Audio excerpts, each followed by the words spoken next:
IPL जगातील सर्वात महागडी आणि लोकप्रिय क्रिकेट लीग आहे। अनेक तरुण खरं तर क्रिकेटपटू एकदम स्टार बनतात, पण याच प्रकाशझोतातून दूर एक शांत संघर्ष सुरू आहे, जिथे दिव्यांग क्रिकेटपटू दररोज ओळख, मूलभूत सुविधा आणि पाठिंब्यासाठी झगडत असतात।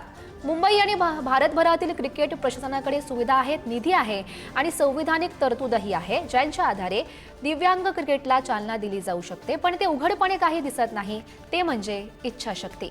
यावरून मुंबई व्हीलचेअर क्रिकेट संघाचे कर्णधार राहुल रमुगडे यांनी खंतही व्यक्त केल्याचं बघायला मिळालं। भारतामध्ये क्रिकेटमध्ये दिव्यांग खेळाडूंना उपेक्षित आणि दुर्लक्षित केलं जातंय। मी सध्या याच सगळ्या संदर्भात तुम्हाला माहिती देणार आहे। आपण जर पाहिलं तर अनेक देशामध्ये असे दिव्यांग खेळाडू आहेत जे जिद्दीवर आजही क्रिकेट खेळताना आपल्याला पाहायला मिळतात। याच सगळ्या संदर्भात बातचीत करण्यासाठी माझ्याबरोबर मुंबई क्रिकेट टीमचे कॅप्टन आहेत राहुलजी।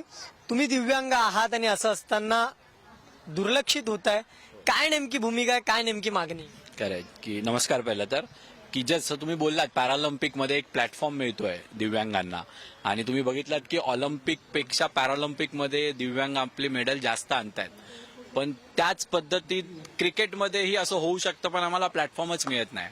आम्ही BCCIनी एक प्लॅटफॉर्म थोडा तयार करून DCCIची स्थापना केली 2021 मध्ये। सो त्याचप्रमाणे मुंबईमध्ये पण एक दिव्यांगांची क्रिकेट कमिटी बनावी, जे त्यांच्या कॉन्स्टिट्यूशनमध्ये दिलंय, पण ते आम्ही 2021-22 पासून त्यांचा फॉलोअप घेतोय, लेटर्स देतोय, पण ती बनली जात नाही। सो ती आमची मागणी आहे की ती एक कमिटी बनवावी मुंबई क्रिकेट असोसिएशन।